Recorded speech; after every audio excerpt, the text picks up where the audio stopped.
and gentlemen, this is the Pessimist wine by Dao. The company is spelled Daou. It's a red blend from Paso Robles. Super delicious wine. I bought this from my local liquor store, PJ Wine and Liquor, and it became one of my favorites as of the last year since I found out about it. There it costs $20 a bottle, give or take. And it's a very easy drink, but somehow it's complex. It gets complex at the it's end. like somehow dry. Yeah. Why is it leaving my mouth dry? But It's like, oh my god, this is nice. Especially after you let it breathe for a little bit. Dude, this is my girlfriend and I. So What is that? What is that flavor? like berries. Yeah, like berries. Wish it weren't smoke. It's like I fucking smell the goddamn wine, motherfucker. No, This guy over here got Yo, you cannot smell it because you fucking have COVID and shit. Even though fully vaccinated, mister. That's right. I'm fully vaccinated. I'm not a fucking idiot. Listen, it's an RNA virus. I That's said all what I I gotta said. say. That's all I gotta say. It's an RNA virus. What does that mean? It means it mutates super fast, just like the flu.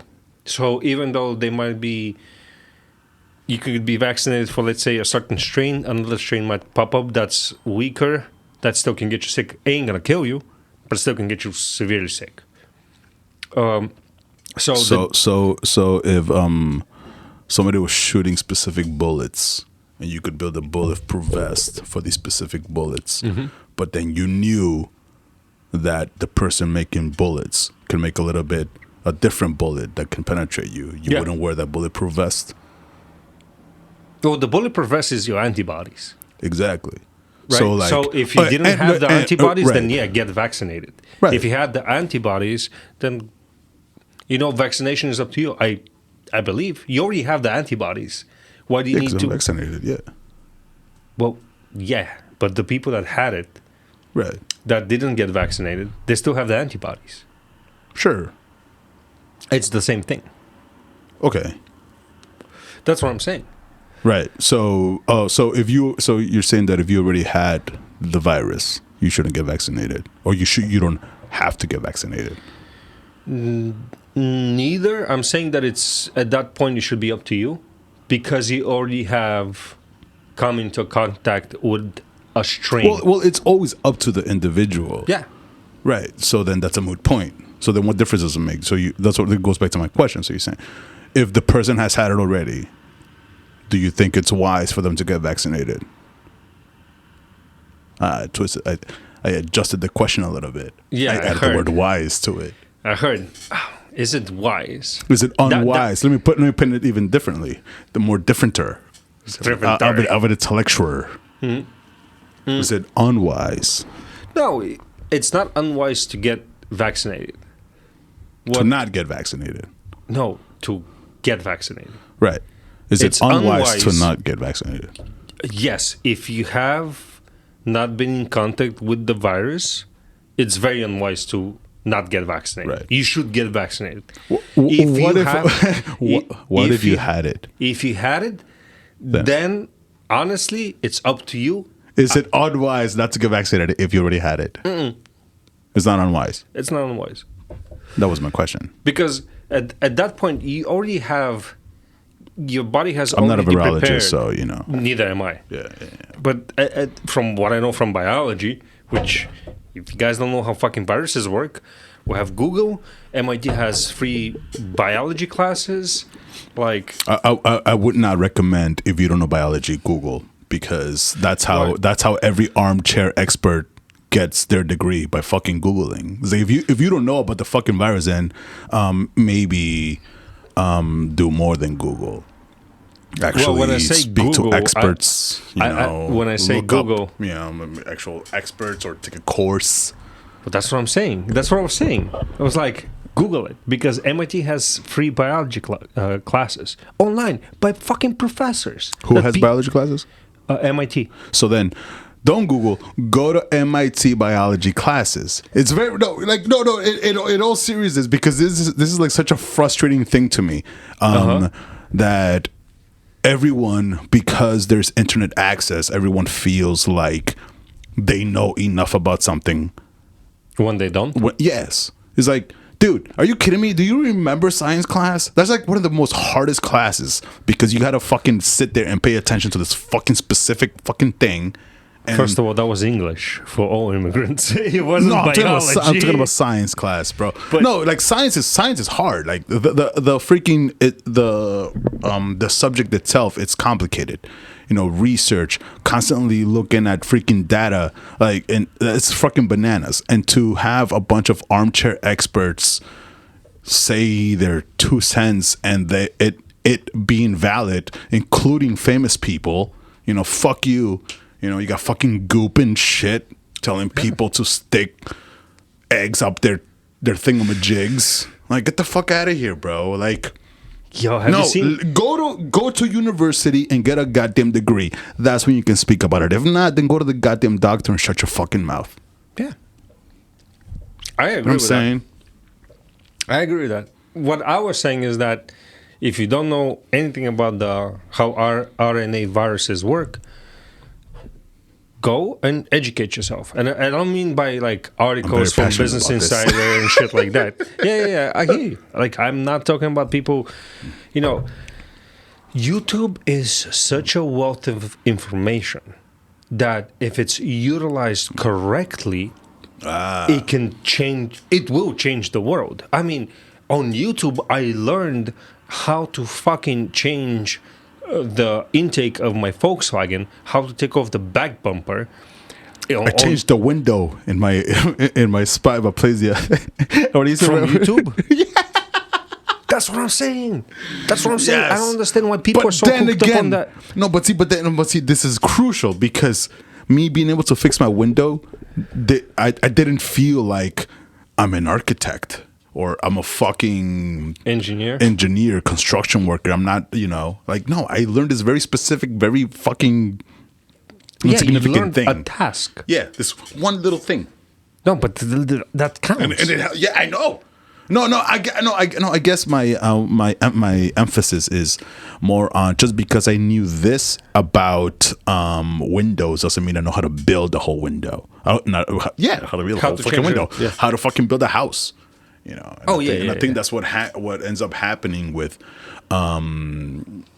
us when we learn a little bit about something, and it's like, oh, now I know the big pharma wants to kill me. I mean, if you're talking about certain pharmaceutical companies that produce Oxycontin, then yes, I have no argument against that. It is synthetic heroin. For fuck's sake, you look at the molecule and they're the same. They're just the same. Bro. And, it's funny because, as you said earlier, people are so stuck on knowing. And they don't want to feel stupid. Yeah. I realize that one thing, like in my job, what I do, one thing that I've been told consistently is do not use the word I don't know or the words I don't know. And to me, that was astonishing. What? Yep. Dude, because? What was the reason? Because then that would make me seem incompetent. To the higher ups or to your peers? I don't know. I don't know what was the logic behind that statement. I really cannot understand that. No, oh man. Like I cannot even. You know what I'm saying? Like. Oh, dude, I want to think about. I cannot even name the person that told me that, but it was so mind blowing. What was this? The person that said this to you, was it somebody that was training you? Was it a higher up? Was it a friend? It was a higher up that was training me.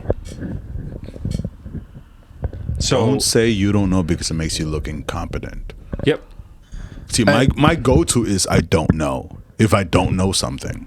Correct. And only that, like, there's an initiative of a learning process when you say I don't know. So you have a bunch of fucking frauds solving shit, solving problems that they don't know, and you don't know if they know because they're taught. They're just doing what I do, giving them the benefit of the doubt. I'd like to think that he is just, or she, they are just a one-off person that was teaching this to you. Maybe a different person in their place would said, no, ask questions so that I can teach you. Therefore, we both know and the company is better and it makes more money.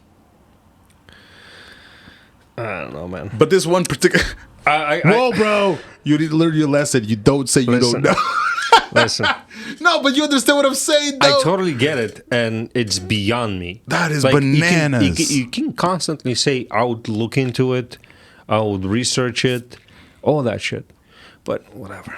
Bro, I mean, that's so important, though, to being able to accept that you don't know something, and not only accept it, but at least be honest about it so that somebody can teach you. Yeah. Saying I don't know something doesn't imply that I don't want to know it. I mean, it's like, oh, so then what is it? You know? Yeah. Listen, man. I mean, certain people do certain things in their way, and that way has worked for them for quite a while. Right. And the way I view it is that they're just trying to teach me their way. Is it the correct way? I disagree with it, but for the time being, sometimes you just gotta do what you're told. And I mean, you know what? At the end of the day, if you want the job, right? You want to stick around. If you wanna, I would not even call it a job. I'll call it a paycheck. If you want a paycheck, then you do that. Right. But at the end of the day, it's like, okay, like, are you thinking about your work? Are you thinking about making your work faster? Are you taking on more complicated tasks? Like, shit like that. And a lot of times, it's like, yes, I am doing all of that, and that just doesn't work out. It's all about the environment for me. Like, that's one thing that I realized recently. When I work, it's all about the environment and the people that I work with. Some people work like robots. They are able to put a different face every time they come to work, and they keep that face on as long as needed. And that's fine, because they eat very well. You know what I'm saying? Like, those are people that make quite a bunch of money, and there's a comfort that comes with that. Oh, yeah. And probably to those people, the word, the saying, the phrase "I don't know" makes them uncomfortable, makes them what is it called? Insecure, and they just don't want to be insecure. Right. So that's why they're doing what they're doing. And you know what, man?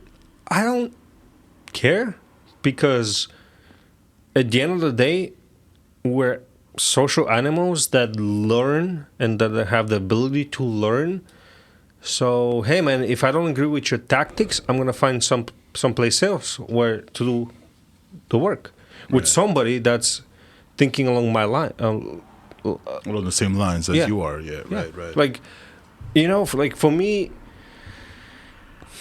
those types of saying, those definitions are very risky. And those types of definitions? Yeah. Like, I don't know. Like, that type of definition. Like, I don't know. To some people, that is risky. But for me, it's much riskier to say, to not ask questions and to say that I do know, or that, you know. Yeah, I know. So, it's, you know what? I'm curious about the specific dynamic. Huh? I'm curious about the specific moments. Dude, the second I start talking about it, you would know. Because I really do have a lot to say about management. Like in general, how you should be able to manage people. Like a manager, for some reason nowadays, has changed so much. Instead of people that are good at taking people to their best abilities being promoted to managers, a lot of technical people are being promoted to managers. And a lot of technical people? Yeah, people that have a shit ton of technical knowledge and zero experience or desire to manage other people, but they're being put in charge of other people. No, yeah, dude. No. Like, your manager, not for nothing, your manager, at the end of the day, your manager does not need to know every detail of your work. That's on you. Right. It's for him or her, as you said, to be able to bring the best of you each and every time you come in. Right. And those are what people call... You want me to manage you? Nah. I think I'm doing a pretty good job managing myself. But no, that's what coaches are. And that's what I don't understand. It's like a lot of times, like, for example, Pep Guardiola.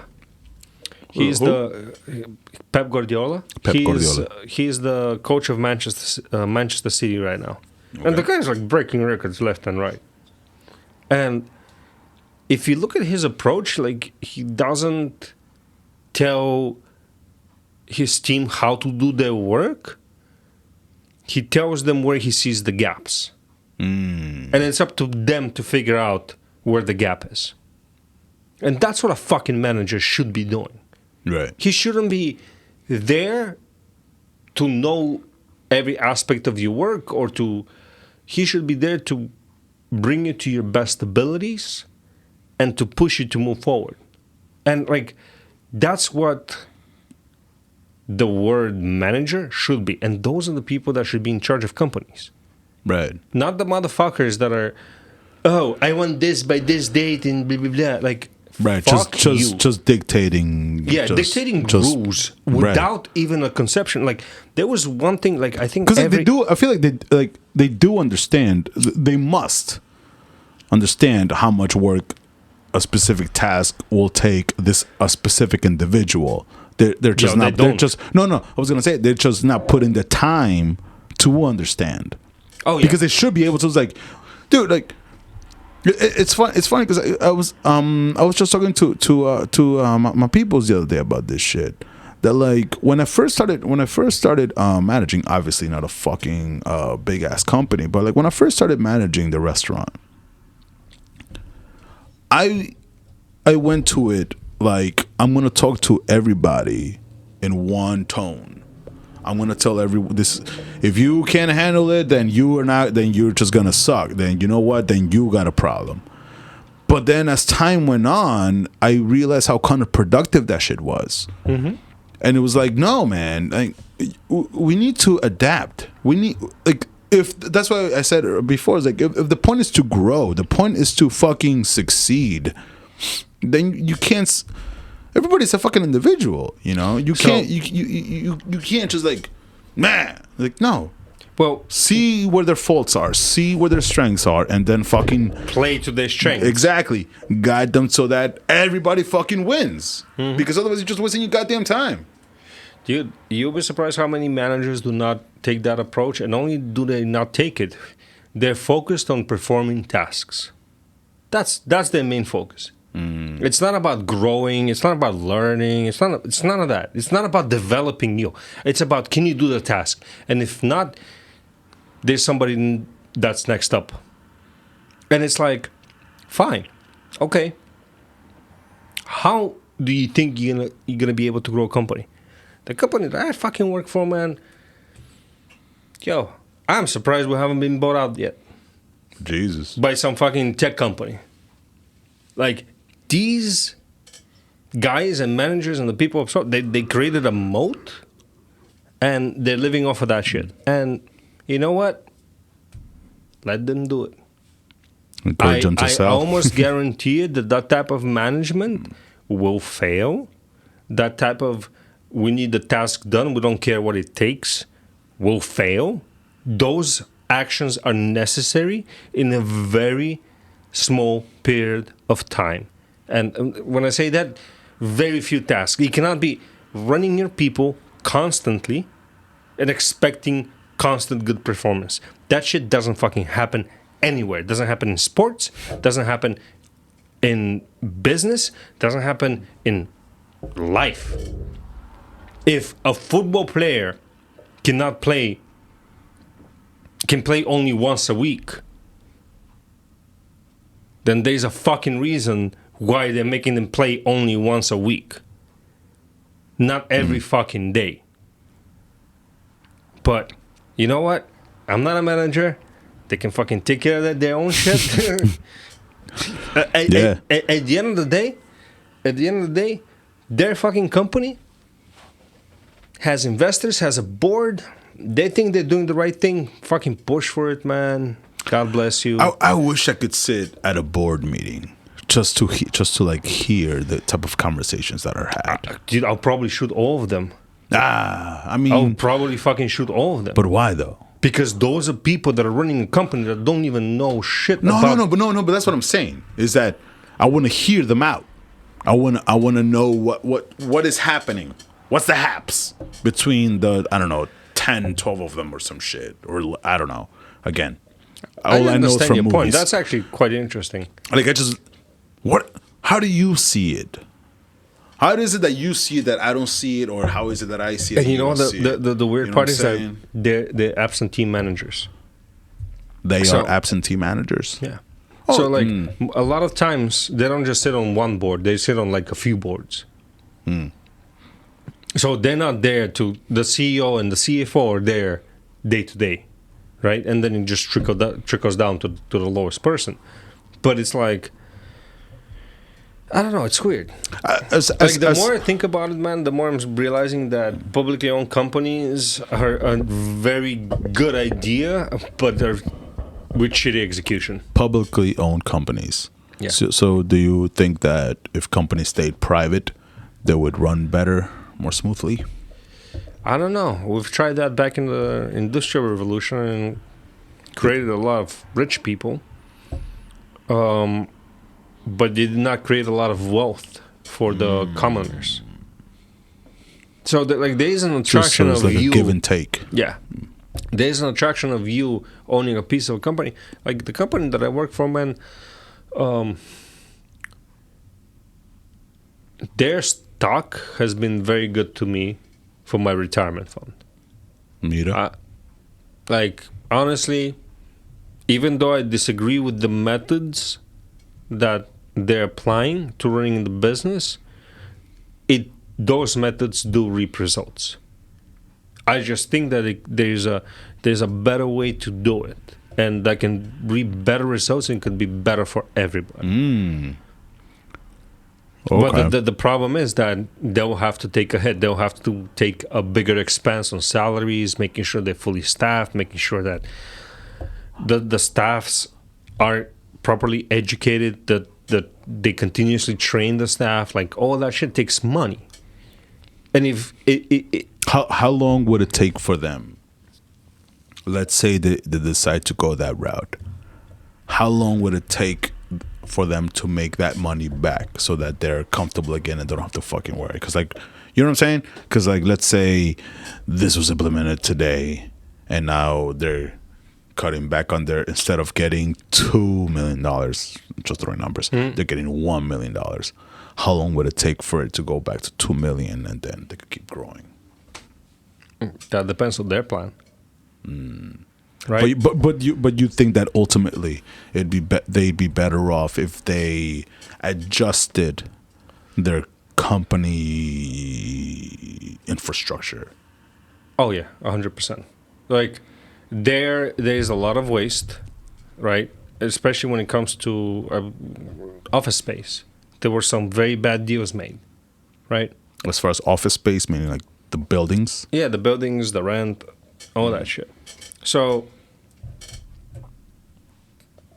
the way I see a way out of this is you staff as much as possible with as much as possible competent people as you can, and you focus on your products.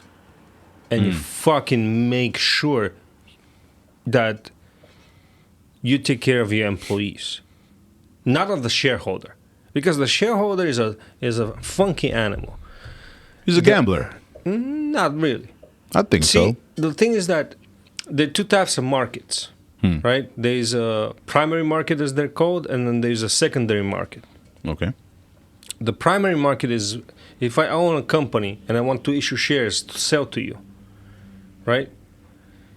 And you say, you know what, George, I like what you're doing. Guy's backing up. Yeah. Like, here's 20 grand. I want 10% of your company. I'm like, all right, whatever. But you're taking the risk. Now, let's say 3 years passed. I'm doing very, very good at my craft, and I start making you money. Now you can go and sell that stock to somebody else for more money than you invested. But you're the person who took the initial risk. The person you sell it to, he's already buying an established company. So he's just betting that your company will go as smooth as it has been going before. That's the stockholder. That's the secondary stockholder. That's the stockholder where you sold your shares to. And then, there those other like initial investors and all that shit, but that's a different story. We're talking about initial public offerings where the company offers the stock and then you buy it first. And the company that I work for has been very well established, so very few of those people are, if any, around. Most of them are institutions. So they're betting on my company to do good in the foreseeable future, right? And it's like, okay, at what cost though? Like, who is your real business? Like, the shareholder doesn't produce shit. They just own the shares. They don't fucking come and work. Right? So why would you fucking take care of them? Fuck them. Take care of your fucking employees. Make sure that are the shareholders, sorry to cut you off, but like, are the shareholders, are they invested in the company because they're getting taken care of? Like the fact that they're getting taken care of first, do you think that's an incentive? They get taken care of last. Shareholders. First is, always. So first, the first person that's being taken care of, let's say you go to bankruptcy, is the debtor, whoever lent you money. And whatever the residual of that is, goes to the shareholders. But the initial risk is when the company goes public. And before that, the people that put money, like the investors, the venture capitalists, all that shit. Those are the people that take the real risk. Right? The investors. Yeah. Well, the initial investors. Because you can be There's an investor. There's different tiers. So the little tiers, they were looking at your financial statement, they're looking at your business plans and whatever, and they're like, oh yeah, I think that the company is gonna make more money in the future. And that's why they buy your stock from somebody else. But the dude that gave you the initial capital to do what you need to do are the venture capitalists, and then when your company goes public, the people that buy the stock in the beginning. They're the people that take the initial risk. Right. Everything afterwards is just changing hands, like stock changing hands. So Joe Schmo from retirement plan A, because the retirement plan manager decided to buy the stock 10 years after you went public, has no contributions to your company, to your product, to your sales, nothing. The motherfucker just thinks that you can make more money, and therefore he's betting on you. And that's where my issue is. Like, okay, so why don't you fucking take care of your employees? Why do you have to run them to the ground, fucking outsource to bumblefuck, where people are way less qualified? So you can save a buck or two. So at the end, when you when you talk to your shareholders that bought the stock from initial investor, you can be like, yeah, you see me, I'm making profit, blah, blah, blah. Like, fuck you, dumb shit. Like, what do you think? There are no other people that are willing to fucking step on you? Like, I don't know. Are there any companies that you think are doing that? Most of them. No. I mean, doing the model that you're. Oh yeah, they are, presenting. and they're doing very well. Which ones? Like Google, like initial Google. Like, Why are you licking the bottle, nasty? You got the herpes all over that shit. It was the drop. I don't waste alcohol, motherfucker. Use your finger. Lick your finger. This guy. I like my finger only for ladies. Well, go find a broad, bro. I got one at home. I don't need another one. It's too much to handle, man. 2 girls, what? We spoke about this. You always take care of Myself. number 1, bro. Number 1. Love you, babe. Apparently, I don't love you as much as he loves you. Because I always take care of myself first. Oh. A little bit selfish like that. But yeah, man. Yeah, so, selfishness is nice. Yeah. No. Oh, all right. But so on the bright side, there are companies that are good. Yes. Good. They're following a different model, and clearly they're very successful. So I think it should be able to do those things. Yep. Yeah. I think I wrote this joint a little bit too tight. Good shit, bro. Yeah, man. And whatever. It's just like fucking Hamas shooting rockets into Israel. It's like, yeah, we're gonna shoot. we're Shifting gears over here at the liquor store, Blooze. It's like, yeah, we're gonna shoot 1,500 rockets into Israel and like kill 6 Israelis. Like, you think somebody in Hamas after the 500 rocket that didn't land would be like, maybe this is a waste of time. Like, dude. Maybe. Like, what do you think? Like, what do they think, man? Like, do they think that Israel is gonna run out of rockets to intercept theirs? Like, I have the place where it has the most engineers in the world. About this shit, man. All I know about this shit is that fucking there's been conflicts in the Middle East for fucking decades, and it's fucking wild to me. It's just see my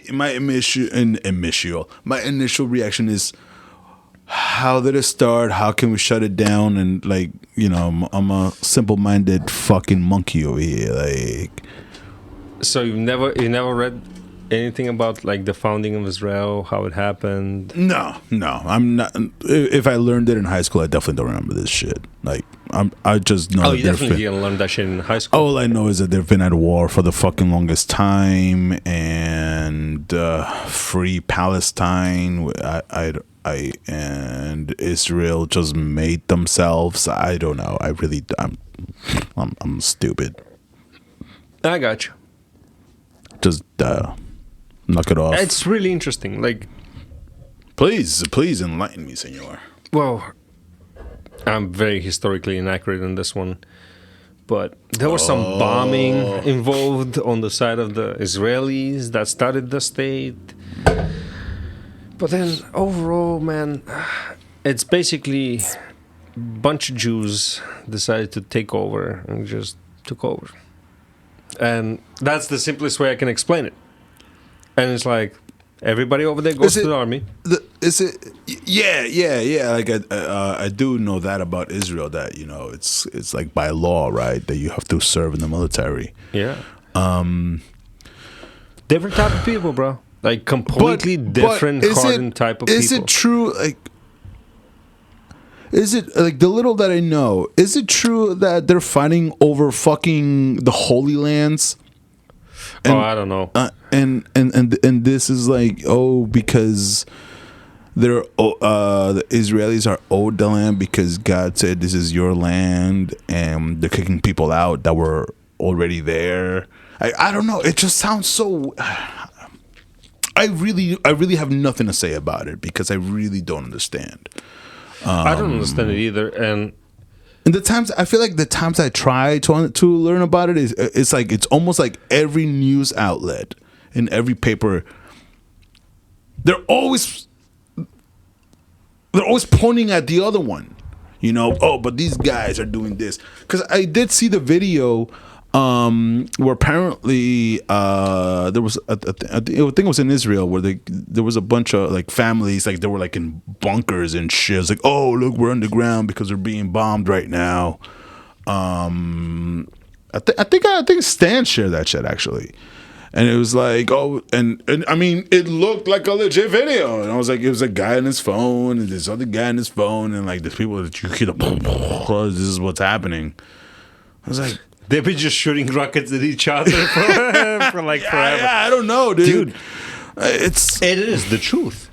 Like, you're right about that. And they've been shooting rockets at each other for quite some time. Like, quite some time. That's why that Israeli Iron Dome is so fascinating. The Israeli army? No, the Israeli Iron Dome. It's recording. I already checked. The Iron Dome. Yeah. What is that? That's the air defense missile. A missile defense system. Oh, that's what they're calling? Yeah. Dude, I was looking for an actual dome. I heard the thing, and I'm like, what is that? Because like I heard about it, and I'm like, I don't see this dome. Like, what the fuck are they talking about? Oh, it's an artificial dome. It's on my pew pew pew. You can't get me because I got my. I get it. This makes sense. My rockets. But yeah, man, that shit just shoots rocket out of the sky like it's nothing. Like, bro, I'm telling you, I told you, 1,500 rockets, 6 Israelis dead. Damn. That's like quite a fucking impressive number, man. Like, shit. Like, do you think if somebody started shooting rockets into New York, like how many dead people there will be? I mean, millions. I'll tell you right now, at least 1 million. That's just bananas, bro. These motherfuckers, 1,506. Like, what? But like, why? Because it's like baseball. I just want to see if I can hit you. And that is really like. I don't feel like it's baseball. It's baseball. At least baseball, if it like fucking no matter how hard I hit, I'm gonna hit that's like one person. Perfect baseball. That is exactly like baseball. Check this out. Do elaborate, motherfucker. All right, so check this out. Hamas, right? So in baseball, you have offense and defense. Offense is the people that swing the bat. Defense is the pitcher and all the rest, right? In this war, it's a little bit different. Offense is the motherfucker shooting the rockets, and defense is whoever is on the receiving side of the rockets. Both sides shoot the rockets at each other, by the way. Let's make that clear, right? Yo, that shit is crazy. Except the Israelis just send you a warning first, and then they bomb you. Like, hey, yeah. Like, yeah. So I wonder where they get that funding, I'm not talking about that now. But I'm sure they build their own infrastructure. Yeah. No, not for nothing. But like, I'm kind of down to if my tax dollars go to some cool shit like that, because like, think about it, man. It is like baseball, that, right? Not if it's like killing innocent people, man. Well, hold on. I'm not talking about funding Israel. I'm talking about I want to fund some shit like that in the U.S. Now we got to be clear, motherfucker. Say like, we got. Yeah, just in case Mexico decides to take over Canada. Can you imagine Canada just being stockpiling Bro, rockets? Mexico's about to take care of the states. Shit, you think they got El Chapo, bro? El Chapo's been cloned like 5 times. You can't get us. So Hamas shoots rockets into Israel, right? So like baseball, Hamas throws the baseball, right? And if the Iron Dome does not hit the rocket and destroy it in the air like a baseball batter,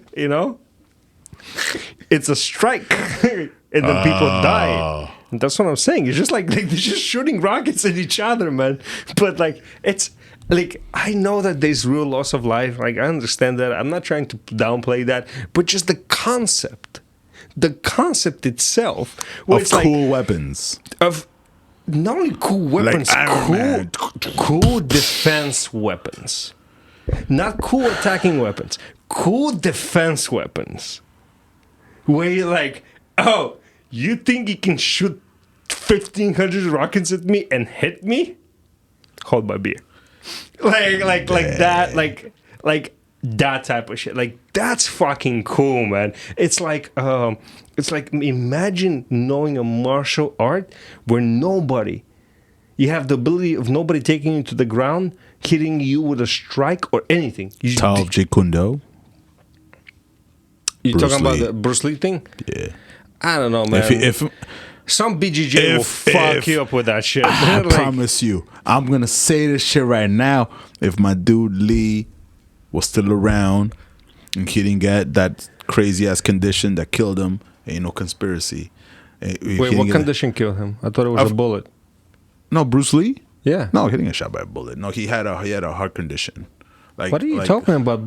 Didn't Bruce Lee get killed in the movie, and then his son got killed in the movie as well? No, yeah. he didn't get Bruce Lee didn't die because of a fucking movie. No, he got a thing, freaking like a medicine shit. I'm gonna Google that motherfucker right now. Do it.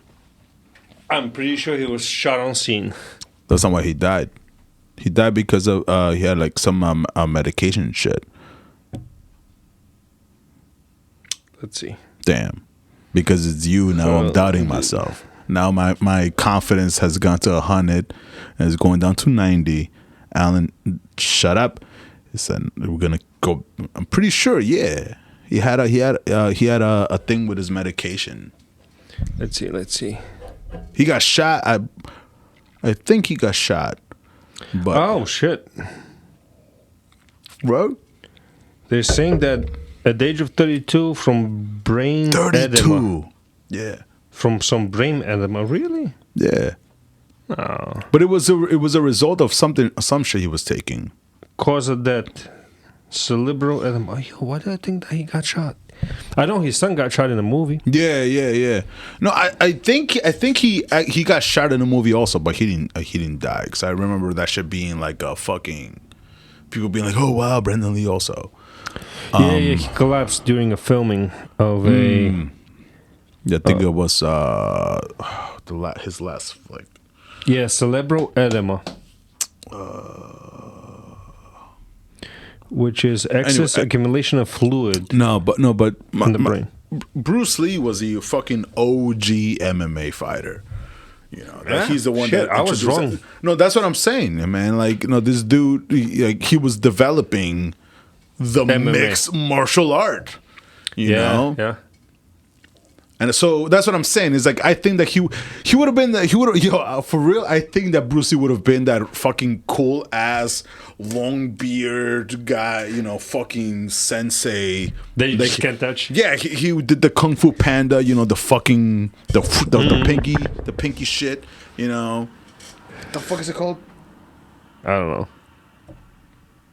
I haven't seen Kung Fu Panda. Kung Fu Panda is the shit. What? Kung Fu Panda? Oh, Haven't we got seen it, 1, man. 2, and Tress. The What? best. Yeah, all 3 of them are good. Fushi, the Fushi finger hold, the Hushi Mushi, the Mushi. Dang it, it's gonna fucking bug him. Anyway, but yeah, I feel like I think Tao of Jeet Kune Do, he was just starting. I would have loved to see his fucking Like creation. crescendo. You know, Yeah, that would have been fucking gorgeous. Jeet Kune Do on itself was Revolutionary. Yeah, Like, because that's what he was like starting to like combine shit. Can you imagine? Because it wasn't like Bruce Lee was like just getting to a point and he was gonna stop. It's like no, his whole thing was like fucking, be water, my friend. Like fucking. Like my dude was a dude. True. You know? I still love that interview, man. Oh, bro, That interview. Yeah. is- You seen the video of him doing the 2-finger push-up shit? No. The 1 inch punch. What? Haven't You haven't seen seen this? So this is right now. This is a part where I'm gonna insert these videos. Uh-huh. Dude, no, my dude is like 1 hand, 2-finger push-ups. Like, there's another video with like, and people claim that it's him playing ping pong with the nunchucks, but that shit's not been confirmed. That's like when you add bullshit to make it something else impressive. Yeah. But that hasn't been confirmed, at least until as far as I know right now. No, but there's this video of my dude. He did like a presentation. He did a fucking 2-finger push up, like one-handed, And then there's another one where he does a 1-inch punch. He's like fucking like standing in front of somebody, like, you know, he like measures it, whatever the fuck. He goes boom. My dude like falls like fucking like 5 feet back. There's like a chair to catch him, but he just goes bah.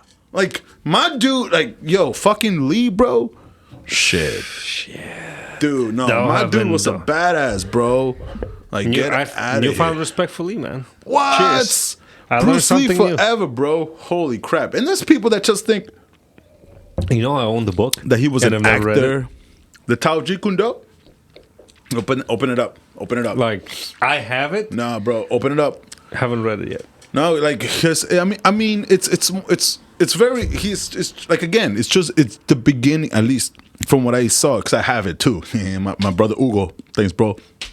He loaned it to me, but then I had to get my own. Like, I gotta get my own copy, bro. But like, it's good. My bro's a big fan of Bruce Lee. But like, it's like literally what he had, as far as Bruce Lee's understanding of the martial art then, you know, like how he was developing and shit. Not like how, but he was like showing you his moves, his ideas, and all this stuff. But just looking at it, it's like, dude, I can't imagine him not evolving out of that, you know. Especially when you hit that type of development so early, it's like like his big thing was fucking. If you get into a fight, is obviously you know you always want to avoid a fight, but if you did, you just end it as fast as possible. Oh yeah, there was no showing off. There was none of that shit. There was no like fucking spin kick. It's like no, just end the fight as quickly as possible and walk away. That's why I love Krav Maga, dude. Just honestly, end the fight, bro. Like I was talking to a friend of mine the other day, and we're talking about street fighting. I was like, you know what, man? I'm very glad that I took Krav Maga classes. Very glad for that. He was like, why? It's basically like ice, throat, nuts, which is the truth. Like that's the whole martial art. What are you trying to dance? This ain't a dance. I'm trying to fight. I'm trying to leave. I'm trying to live. Exactly. You know? And like that's the whole philosophy. Like, yo, fuck that. Like I'm trying to live. Like fuck you. And he was like, nah, I'm gonna square up this. I'm like, yo, dude, like why? Within 5 seconds there's a weapon in the fight. Within 5 seconds. So it means that, A, you either have to have a weapon already in you that you can use, or disable the motherfucker and do as much damage as possible within 5 seconds. There was one time I squared up with somebody, one time while I was drunk, and I got knocked the fuck out. And since then, I'm like, fuck that. No, there's no point. There's none of that. No. If you're that guy, then you're a bitch. Like, no. The point is to walk away from the goddamn fight. If somebody's gonna for real do something, then you just gotta end that shit. That's it. Because you don't know. Exactly. You don't know. People getting jumped left and right also. So like, I'm gonna at least take one down. You know what I'm saying? Like, no. It's like you just, there's no, no. You don't, nope. Yo, like, that's what I was thinking. If I'm being robbed, let's say at gunpoint, have my shit. Oh, bro. If I'm being robbed at knife point, have my shit. Yeah. If I'm being robbed at no weapon point, at fist point, have my shit. Here, you can take it. Now, if you want to hurt me, which is right, because you know what? Fuck it. Money I can get back. Credit cards, ID. Well, I don't use credit cards, so debit cards, ID. Hero, bro. Like, yeah, I don't want to be that fucking hero. But now, if you're trying to hurt me, my job is to disable you as fast as possible and get the fuck out. That's my job, bro. And like, that's why I don't understand. Like, a lot of people do that shit where they square off, and I'm like, why? And one other thing that I learned from Krav that also a life lesson: de-escalate. And that's why constantly dude, that is number one. Like, and across the arts, man. There was one time that shit. Okay, so I tried that shit twice. The de-escalation technique, and I wasn't even in the fight. The first time was with some officers in a street brawl on St. Mark's. So I was at Barcade drinking beer and shit, and then some kids got rowdy, and like, there was a fight and whatever. So I tried to de-escalate it. I was able to do that for like a very short time. Everybody was cool, and then somebody ran their mouth, and the fight started happening, and then I punched the cop. Like, I didn't know that he was a cop. Was he in uniform? No. He was a DT. He was a DT in St. Mark's, man. And like, that's what I was talking to the kids. I was like, yo, that shit is full of DTs, man. Fucking chill the fuck out, chill the fuck out. And then some other kids started fighting over there. I couldn't get to him on time. And then everybody started fighting. And then I tried to push them away. And then this young dude, like muscular too, clean shaved, nice haircut, just pushed me towards the barcade. And he was like, he said something. He pushed me and he said something. And I didn't hear what he said. So I swung at him. I caught him with an uppercut too. Oh, shit. And then he pushed me in. He's like, NYPD, motherfucker, NYPD. And he pulled out the badge from underneath his shirt. It was summertime. Yeah, so he was like in shorts. And I was like, oh shit, my bad, dude, my bad. And he just left me. Like he went to deal with the others. But he took the uppercut? Like, I was surprised too. I was like, apparently they live for that shit, man. Like, apparently they probably wanted live. some action. Yeah. Like, I mean, if I were a cop, I would. You know what? Let's fuck that. If I were a cop, I would probably go to some like Scarsdale or some shit. Like, deal with. You know what? Like, that's what I want to deal with. I don't want to deal with people in New York. Like, my boy in the NYPD, man. Again, I'm a pacifist, bro.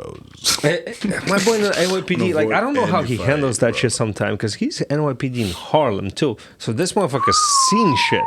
Like, dude, some of the videos he showed me of the people he has to deal with. I mean, those are really like mentally ill people that, like, and it's like, yo, I don't want to deal with that. That's why, like, if I were a cop, man, I would definitely look for like Scarsdale, Fairlawn. You like, can't choose where you go, though, yeah, right? you can. Yeah, you can. What? Yeah. If I become a cop, I can choose where I'm going? Depending on which academy you graduate, yes. And even in other states. In New York. What does that mean? So, I mean, I will tell you what it meant for my friends. Yeah. My neighbor, he's also a police officer. He's made lieutenant. Congratulations. The dude was first started as a cop in Mount Vernon, like a patrolman. And then he rose through the ranks over there, I believe. Then he moved to like Bryan Mawr. And he took a second job somewhere upstate again. Because he was just tired of dealing with people in Mount Vernon. Mm-hmm. And like, I'm not saying that they're bad people, but there's a different attitude towards cops, especially in urban areas. Yes. And there's a reason for that. There's a very good reason for that. And there's a justified reason for that. Yes. For the record. And I grew up in Yonkers, motherfuckers. I understand. There's a fucking reason. Yeah. And it's like, it's also not all of them. So in a precinct, you can have shitty cops and you can have really decent fucking cops. Right. So it's all about like the personal level with them too. But it's just the way I've been treated by police in the Bronx is completely different than the way I've been treated by police in Scarsdale. Ooh, please elaborate. I can't. I can just tell you that it's completely different. Like, in what? No, but I mean, in what way? Fucking cops are way more relaxed over here. There's no like follow my orders. There's no like don't film me. None of that. It's like, hey, I pulled you over.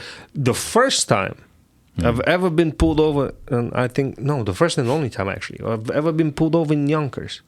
I got pulled over for speeding, right? Because something happened on the highway, and by where I live, this nice straightaway, and the dude just happened to go that way as well, and I was chasing him. Right. And the guys were behind me.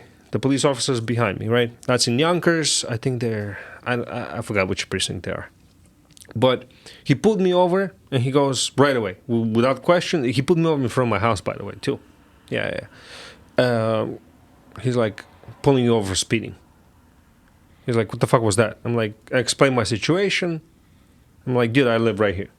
Like, you literally put me over from my house. I was going home. He was going the same way. I just wanted to catch up with him because this thing happened on the highway, and I was going to be like, yo, dude, what the fuck? Like, you almost killed both of us. Like, what the fuck you doing? And they were all right. They're like, all right. They ran my plate. They saw that they put me over in front of my house from my driver's license, from everything. They were like, yo, just don't do that shit ever again. Fuck you. Have a nice day. And, but what made a very good impression on me was they pulled me over, they came to my door, and they told me exactly why they pulled me over. They weren't like, do you know why I'm pulling you over? Right. Like, the fuck? Right. And I was like, oh shit. That has never happened to me in New York City. It's always, do you know why I'm pulling you over? Like, always asking you these self-incriminating questions. And, you know, a lot of people would answer them, and that's why I shut the fuck up. But, right. Like, it's a completely different cop you're dealing with. Right. And it's so interesting. And I'm not saying that all of them are good. Meaning, right? Like, I'm not like saying every group of people. Exactly. Right. But yeah, man, I mean, we'll work on that. It was just very interesting thing that since we started talking about it, I remembered, and it's a thing. It's really a thing. Like this, like no cop has ever bothered me down in Tribeca. But every time I go to visit my old neighborhood, all right, like they'll look at me, they'll stop by the car, they'll check it out. Okay, I'm double parked, but I'm right there. Like, right. What the fuck are you checking out for? Have a nice day. Because you're double parked? Whatever. I think they should be worried more about the fucking drug dealer down the street than a bunch of... Maybe they're on the payroll. Ooh. Probably. Conspiracies are building up, bro. Like, I'm not... I was thinking about it the other day, and let's say if I'm a cop, that makes what? A regular patrolman right now probably pulls about 120 after 7 years. So after 7 years, 120? What did they make the first year, do you know? About 50 plus overtime. I think the first 6 months are about 50 grand plus overtime.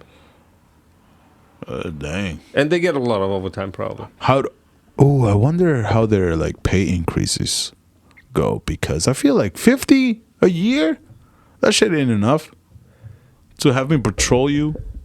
But then like it's by seniority basically. Yeah, but I'm just saying, let's say when you're starting, I'm making 50 grand, and I'm a police officer, and I have to go to these neighborhoods and shit. See the action.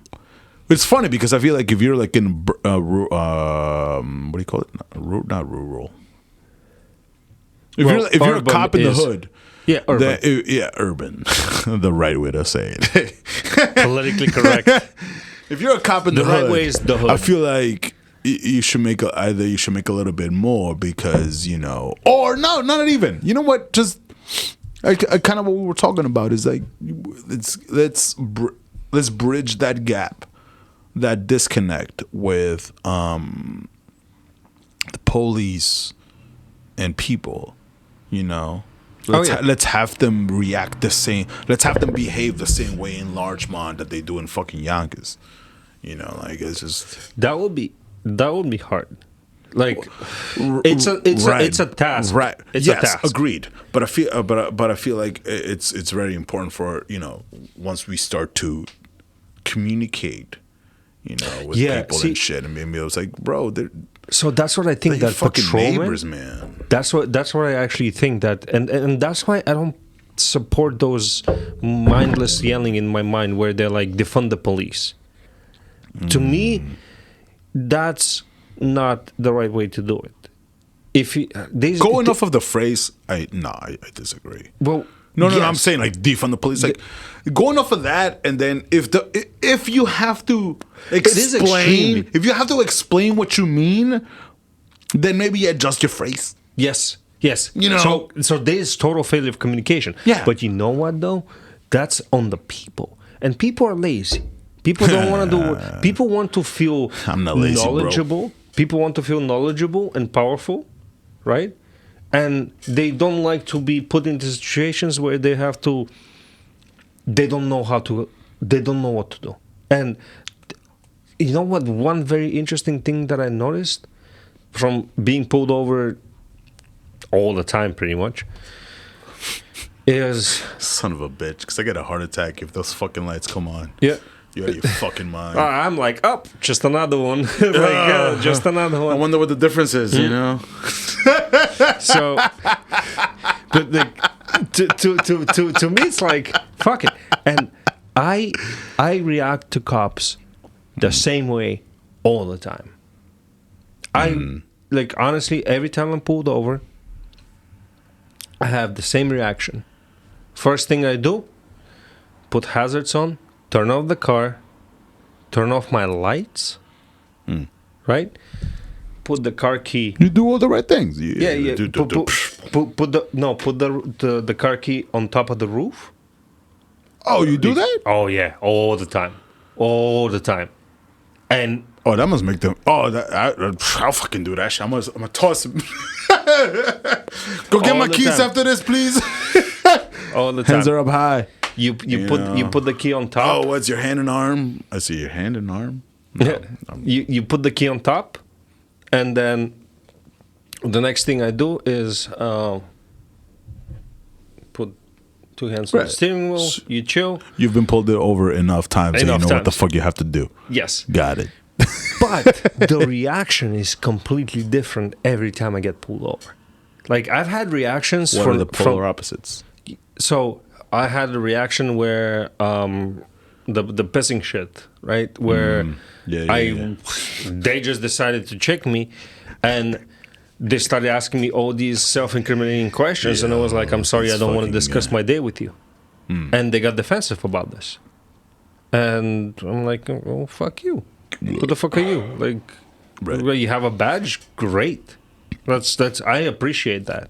You have a badge? Awesome. Do your fucking job, motherfucker. Right. Like, don't ask me dumb questions, and don't get defensive when I tell you that I'm not going to talk to you. Because a cop has the right to know who you are and what you're doing. And we said that before on the podcast. They really do need to know, to do their job properly, they need to know who you are and what you're doing. But they don't need to know your story. They don't need to know without a lawyer present, of course. Do you? I know earlier you brought up different precincts. They're able to choose where they go. I wonder how many. So I wonder if there's like a blanket becoming cop manual that everybody follows. Meaning they are all aware that you're doing the right thing. You know what I'm saying? So, like, maybe cop A is going to ask you all the right questions and cop B is going to ask you the wrong questions. But is it because one of them is a douche and the other one isn't? Or is it because there's a playbook? Right. Or is it because one of them didn't follow the playbook or wasn't taught the playbook? I don't know. But you know what I'm saying. But that's what I'm saying. It's like maybe there is a disconnect. Maybe some police officers are not trained like the good ones, and vice versa. You know what I mean? Yeah.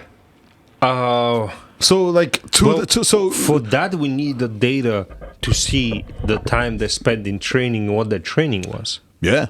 Like to me personally, the best skill a patrolman can ever have. Now, I have to make the distinction between patrolmen and detectives and homicide detectives and lieutenants that are above and the captains, because you deal with patrolmen most of the time. Yes. With the detective, you deal when you're in real trouble. Right.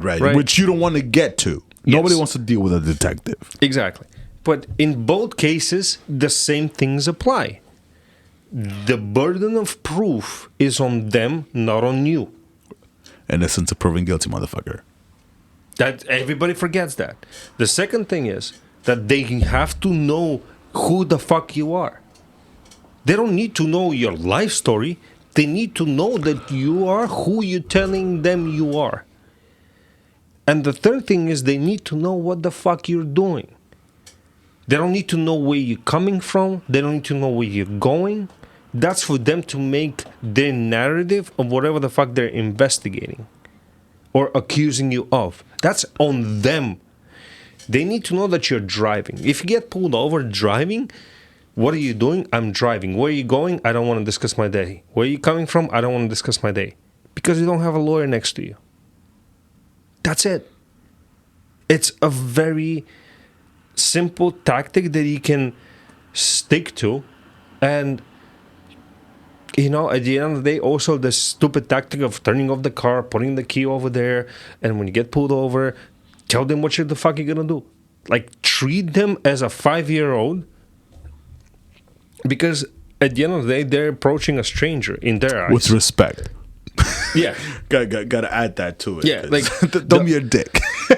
And you know what? Don't get me wrong. They'll be dicks to you. They will try to put you on a tilt. It's like poker. It's very interesting. It is really like poker.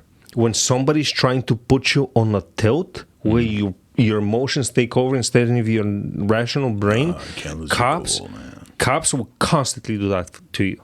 And it's because it gives them... Well, I don't even know why it is, to be honest. I don't know. There is a reason why a lot of them are doing it. Not everybody, a lot of them, though.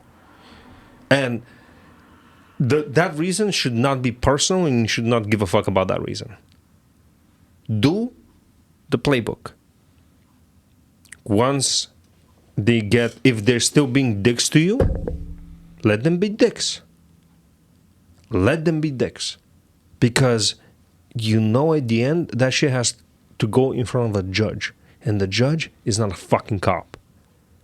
He might side with the cops a lot, but he's not a cop. And that's a vast fucking difference.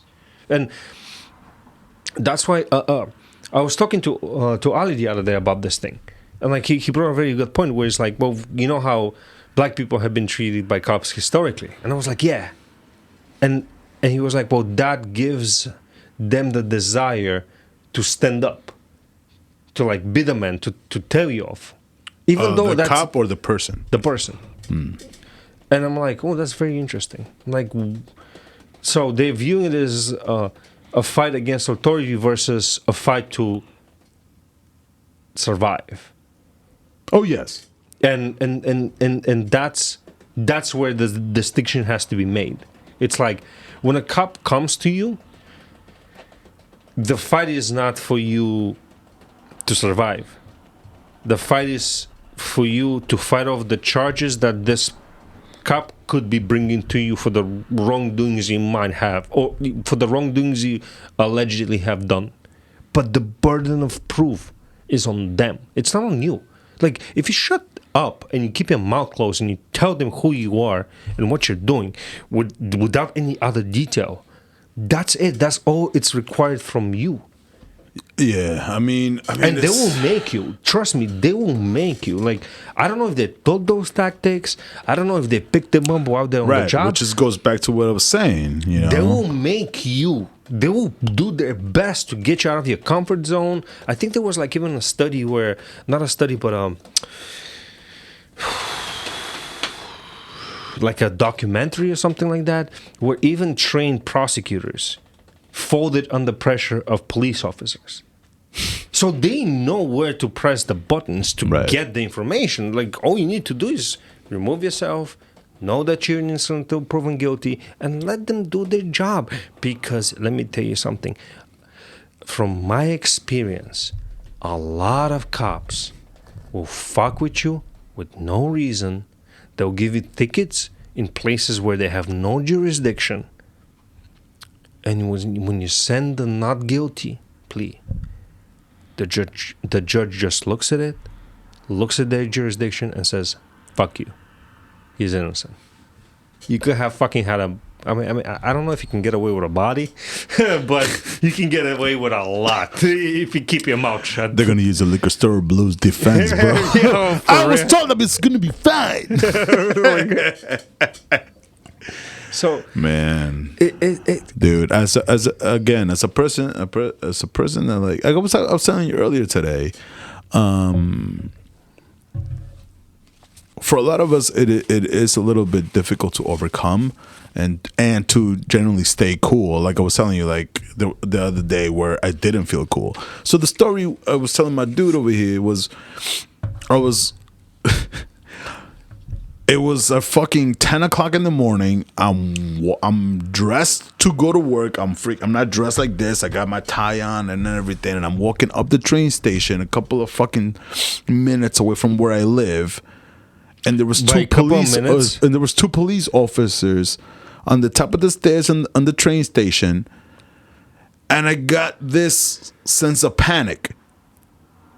you tensed up. You told me you tensed up. Yeah, I tensed up. This was like maybe a month ago, And nobody all right? did nothing. Nobody did anything, but I immediately felt like I had something on me. Like, you know what I'm saying? So like, I just want to say that because as a person that grew up in that environment, I understand the fucking struggle. I understand that fucking that annoying feeling.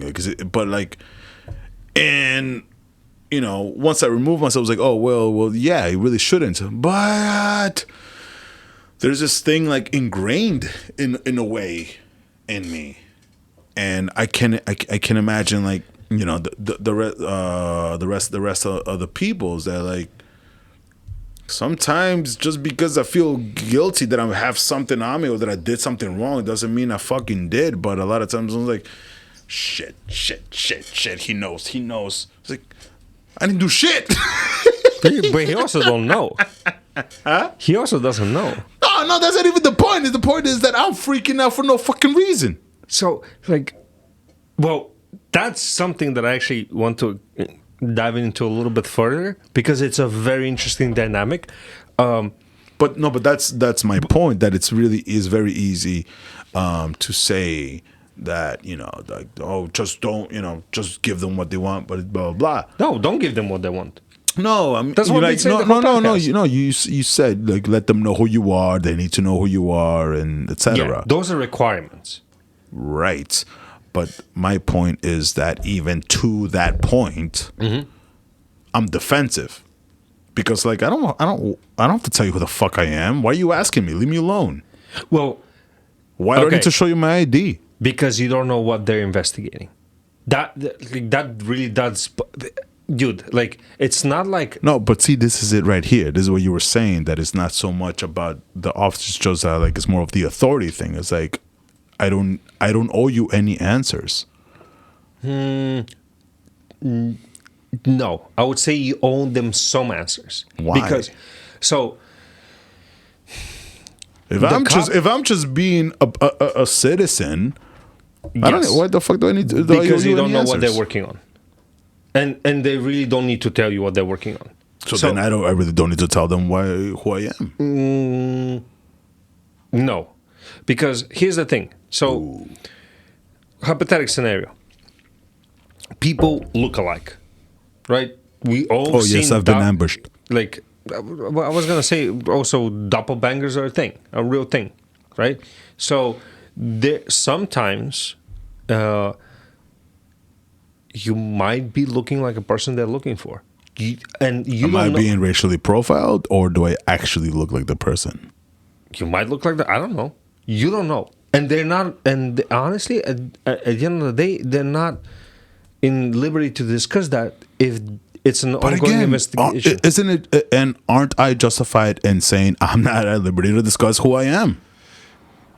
No, Why not? because then you're impeding an investigation. So and then hear me out. Let's say, hypothetically speaking, in the same vicinity you were living, there was a bank robbery. Okay. And the suspect looked somewhat like you from what they have gotten from witnesses.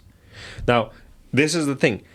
They have information based on eyewitnesses or video. But this is implying that they're actually investigating something. What if they're just asking me for my ID because being dicks? Yeah. Oh, then that's them being dicks.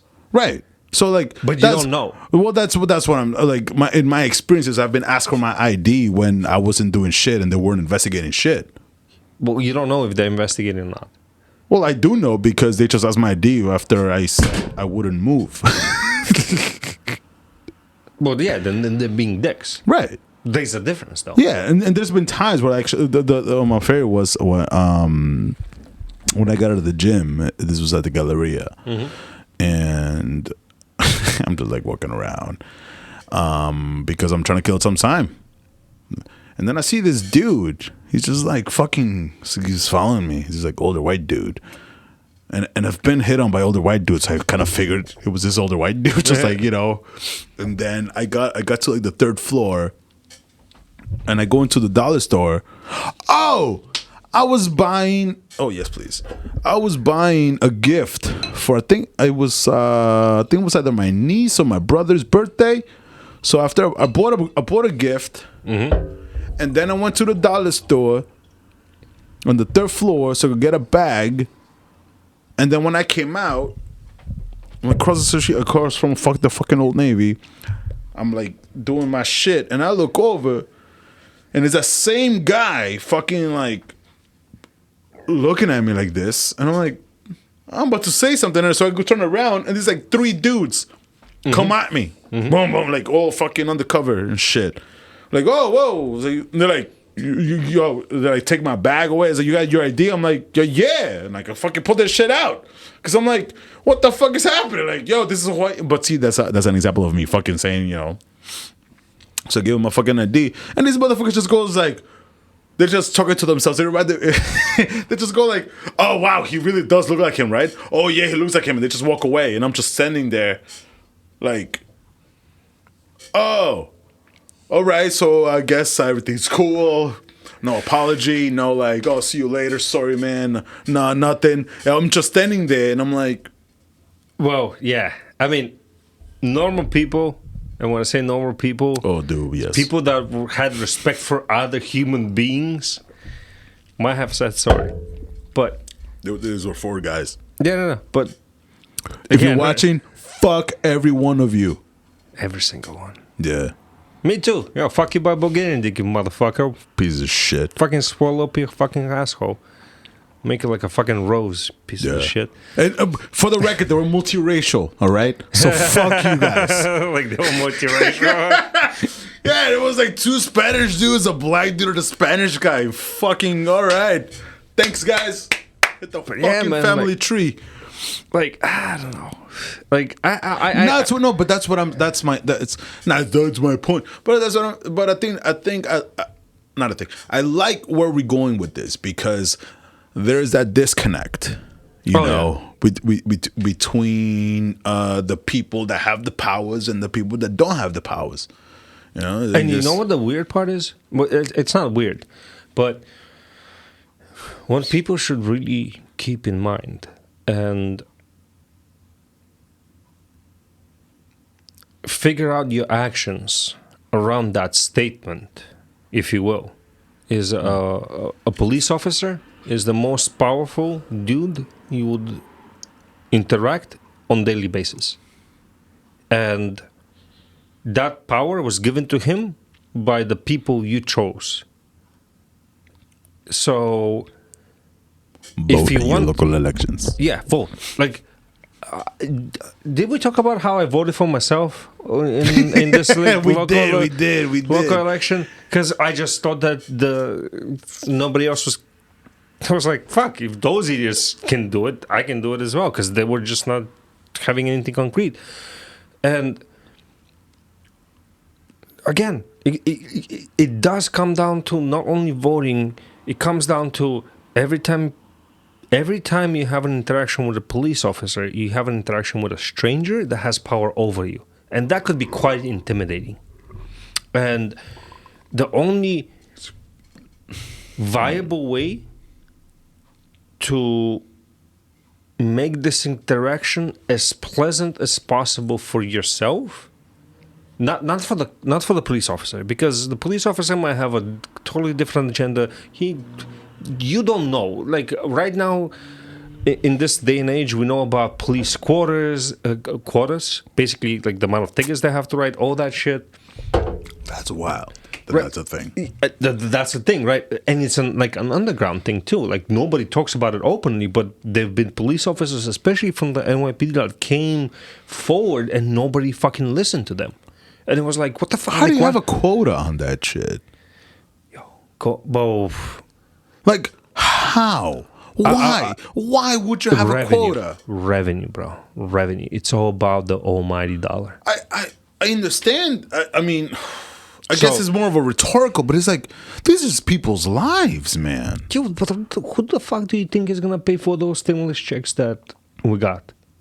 It's going to be you Did I get them from New York State or did I get them from the fucking government? It doesn't matter. You're still going to fucking pay. It doesn't matter. I told you I did my taxes and I owe New York State and the fucking government's giving me money.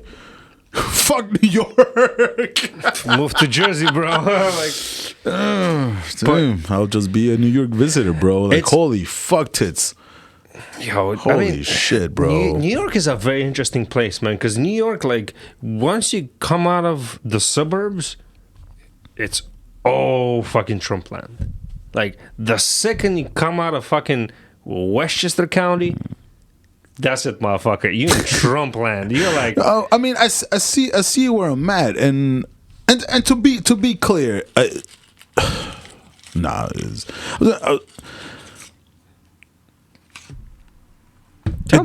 doesn't. No, I'm trying to articulate. It doesn't frustrate me that people that votes left or right or none of that bullshit. Like really, like I when you like blast what you voted for, like I really don't give a fuck. I want to talk to you as an individual and hear you out. But when there's some shit, this is some dumb ass shit that's said, like when my favorite shit that just happened in fucking January in the fucking with the riots at the fucking Capitol, the fucking insurrection, the fucking backflips that are being done. That one, no, they weren't really Trump supporters, that they were Antifa pretending to be this, or anytime it's brought up, it's like, oh, well, what about those other protests? Don't those matter too? Where's your... bleh? It's like, dog, you motherfuckers stormed the Capitol. And I think there was either a congressman recently, like in the last couple of days, who was like, well, if you look at the pictures and the videos of the inside of Congress, it was more like they were just touring the place. I kid you not, dude. Shit, batteries. Anyway, I kid you not, bro.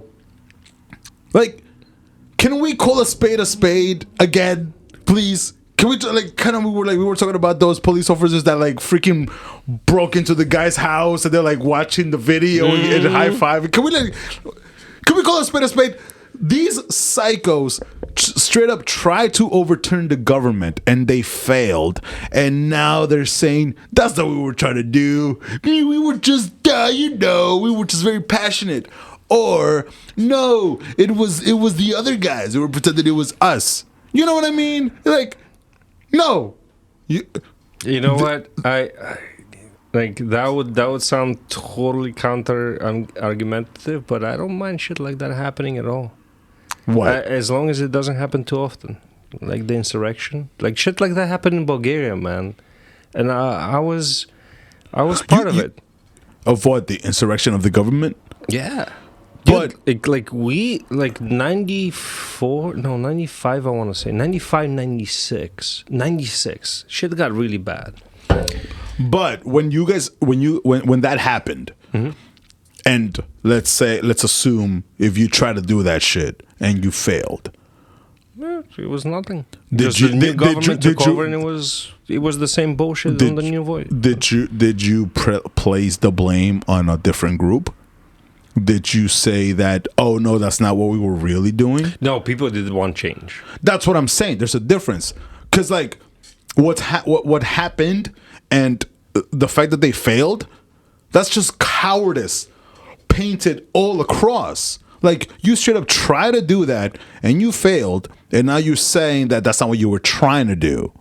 Oh yeah, that's just That's cowardice. Yeah, you're just being a bitch. Yeah. Like, at least stand by it. These motherfuckers like, oh no, it wasn't us. It was like, bro, that happened. Don't bring up the fucking shit about like, oh, what about the other rights? The other rights were other rights. They didn't fucking try to run the fucking government down. There's a difference. Yeah. You know what I'm saying? Yeah. There's a fucking difference. Yeah. Like, you're stupid. Honestly, again, man, I don't know. Like, were they stupid? Maybe. But you know what, man? At the end of the day, that shit kind of...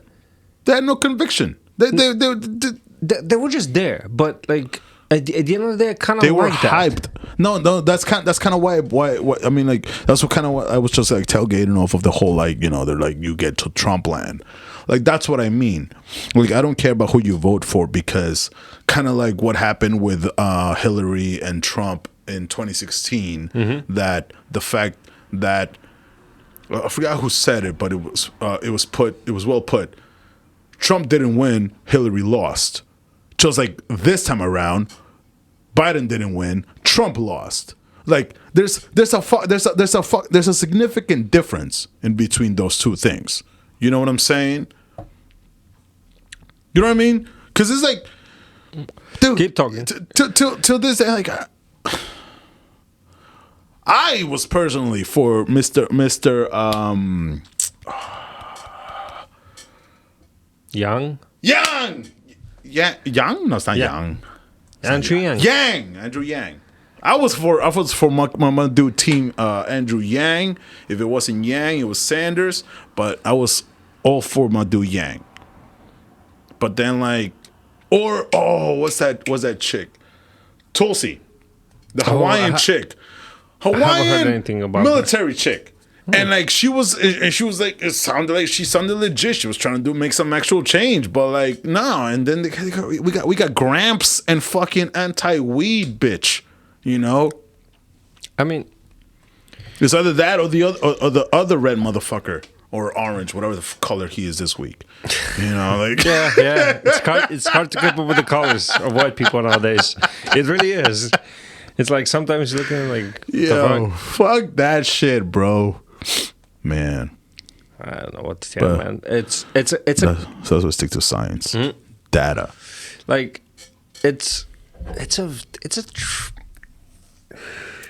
like all those human interactions, they're really fucking tricky, man. Like we're not taught how to communicate, how to express ourselves, especially in high school. Like nobody teaches that shit. If they do, it's like by some fucking template. Like I don't know. How to express yourself? But like this insurrection shit and like all that other stuff, man. You're fucking right. Like take responsibility. Like man, you did it. You own did it. Own it. Like fucking own it. Be like, you know what? Fuck that shit. I believe in Trump and go for it. Right. Go for it. Like nobody. Like I personally got a kick out of this.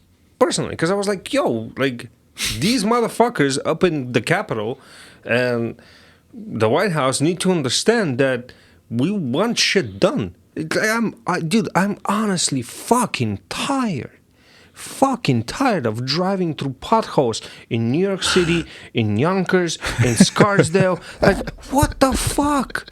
What the fuck? How the fuck do you pay $50,000 in taxes in fucking Scarsdale and you drive your Rolls Royce to a pothole? What the fuck?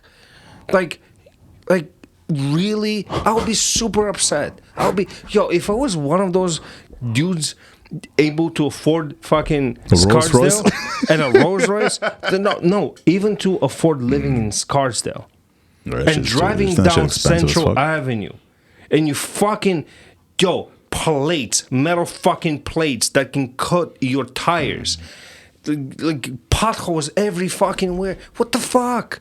Like I cannot have. Yeah, granted. Okay, education, taxes, whatever. I somehow and I don't mean right now, but let's say imaginary George 10 years from now is able to afford fucking Scarsdale and drive a Honda Civic. Because I'll fucking do that shit. If my kid can go to a high school with them motherfuckers and I can afford to better him with education, I'm willing to pay the taxes. I'll pay the taxes in, let's say, Scarsdale, right? What did you get? Like those like monster truck tires? Yeah, but And a Civic? Can you imagine? who does that nowadays? No, it doesn't matter who does it. Who starts it? That's you, bro. Yeah, but like I don't want to do that. I want to be able to go buy a fucking Honda Civic from the dealership and not worry about popping a tire on a pothole. Yeah. And especially not when you're paying a shit ton of money in taxes. Bro. In taxes. Like, what the fuck? Like, how is... Can the public see what the money's spent on? Yeah. Oh, so let's see it. Oh, homework. Homework? I want to see this shit. No, but for real, it's like, where's the money going? I mean, they're public servants, right? You know, like technically, we're paid in tax. I'm telling you, man, just a bunch of fucking assholes. Just a bunch of fucking assholes. Like, the I-95. That's why. Not the Tappan Z, the fucking Taconic 684. All of them. Shit. Holy shit, bro! dude. You're driving 75 miles an hour. Not 75, whatever. Like 70 miles an hour. You're driving down the road 70 miles an hour, and all of a sudden there's this fucking bump. Motherfucker. There's this fucking bump as big as your fucking dick hard, just sticking out of the fucking. What the fuck? And maybe there are a bunch of concrete dicks, bro. I don't know. Fucking bunch of concrete hard-ons, right? Hey, baby, come right on this. Like, fuck that, man. Yo. Like, that's what I understand. Yo, like, today on the way over here, drove through Bronxville and shit. In the beginning, shitty roads again. Shitty roads. Like, you had to go by Bronxville High School to hit a good road. What the fuck? Dude, I don't know. Like, and let me ask you another thing. Why the fuck do I have to pay for the wrongdoings of a cop? What? Well, What do you mean? taxpayers pick up the settlement. Let's say For what? for cops.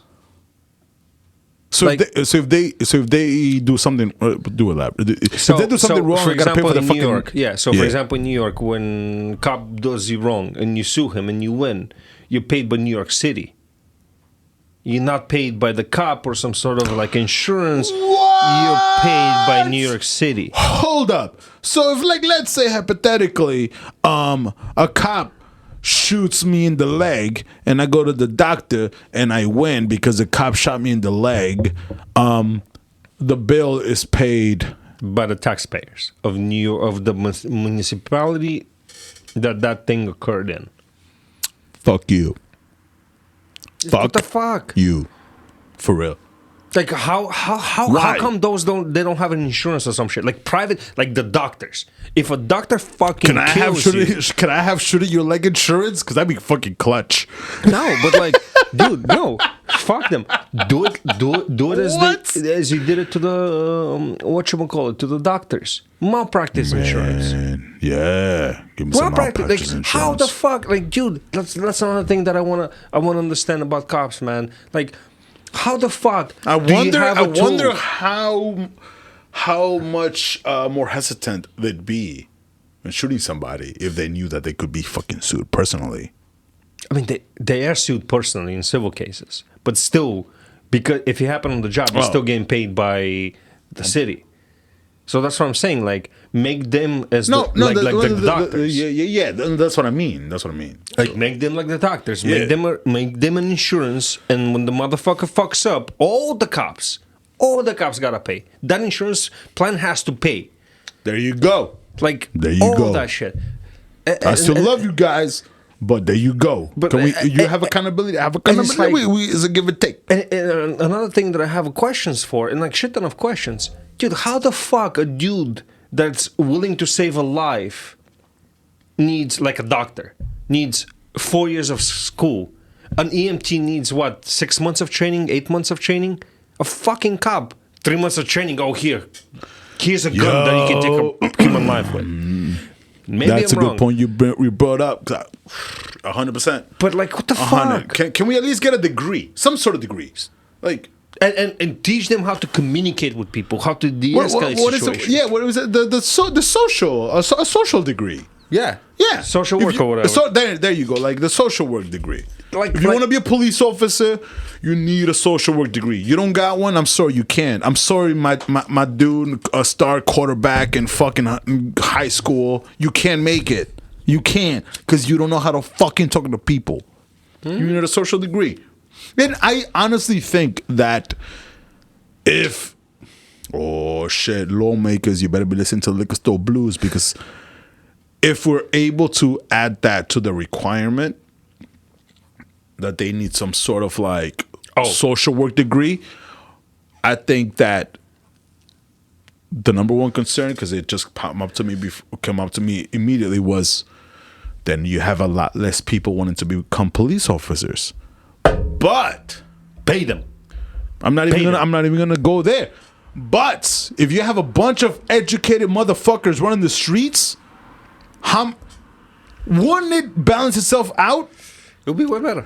And if it doesn't, pay them. Pay them. Pay the motherfuckers.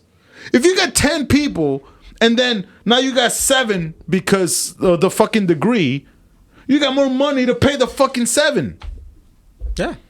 Dude, totally agree with that. Are you kidding me, bro? And shit. I have to be honest. I almost picked this up to drink it. I have to be honest. With the NYPD, their requirement is you need at least an associate degree in something. But see, that's too vague, and that's 2 years. Yeah. Dude. That's not enough. Like, if I'm gonna give you a tool, NYPD. Yeah. If I give you a tool to take away a human life, man, sure as fuck, I'm gonna make sure that you're perfectly capable of making the split-second decision where you need or you don't need to take away a life. Right. Like, right. I'm not saying for the cops and like guys. Oh my god. Like, I fucking appreciate the shit out of you too, because the cops do come in fucking handy, man. Every time I don't want to deal with the motherfucker downstairs, I wielding call the a cops. knife. Yeah, like, or no, just with stupidity, and like that's what another thing that pisses me off, man. Like, yeah, just de-escalate that. If somebody's a trained professional. Like, yeah, I'm all for peace and shit, but people get intoxicated and we go on a whack. Yeah. But like, if we have somebody that, you know, and like a thing I've always said was, can we get them therapy? Some sort of fucking therapy. Could just like mandate. Dude, I think therapy. So, you know, once a week for every police officer. Once a month. I don't give. Just pick one. So this is something that I was thinking about quite some time. And I think that for bad police departments that have high amount of like settlements and shit like that, what they should do is they should mandate. Last year, or like let's say for the past 10 years, we have been paying in civil lawsuit settlements, let's say $300 million a year. Just we talk about big police departments with a lot of money like the NYPD. Okay. And say the following. If this drops and crime rate drops simultaneously, meaning you have crime rate dropping and settlement lawsuits dropping. Okay. Take the average of the last 4 years of settlement lawsuits.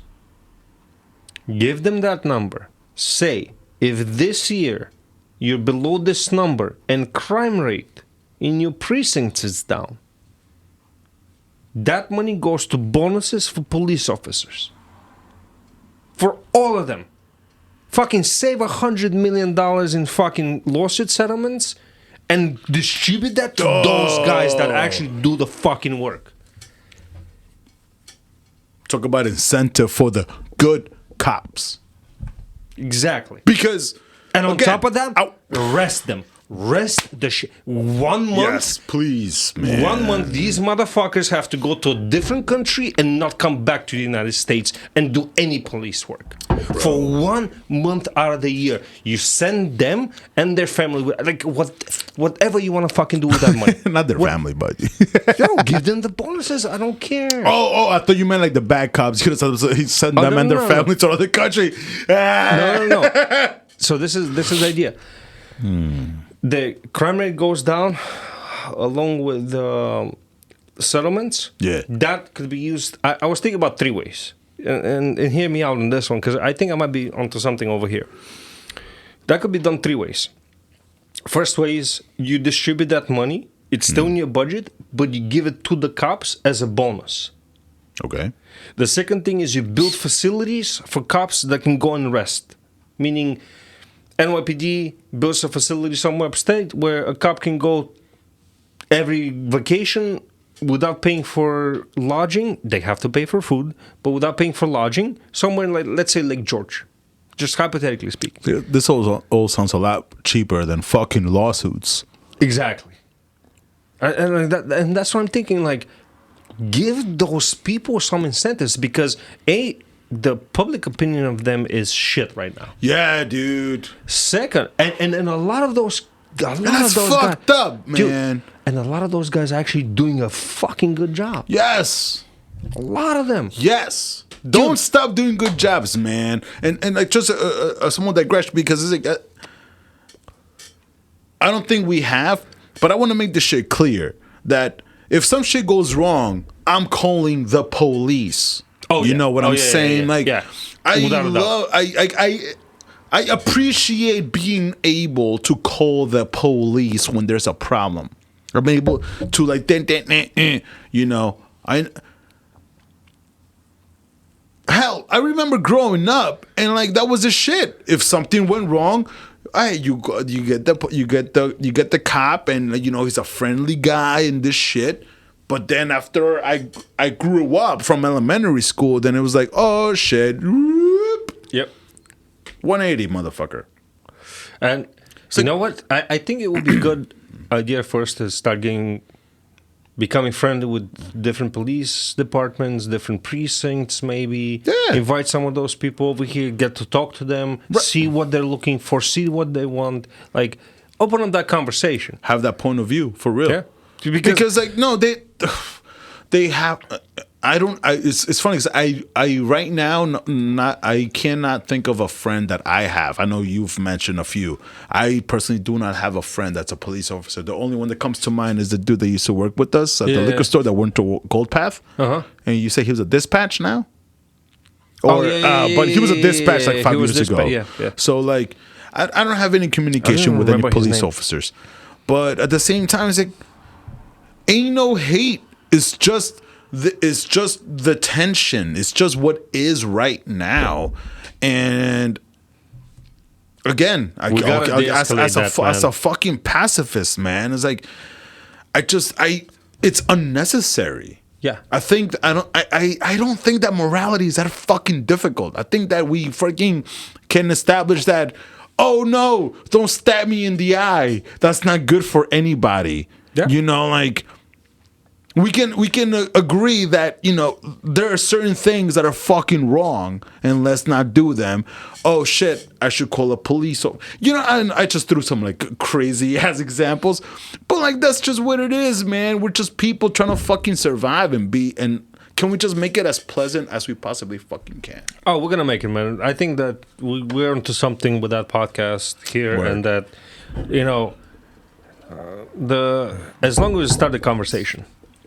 And, you know, at the end of the day, I do have a few friends that are police officers, and they're decent motherfuckers.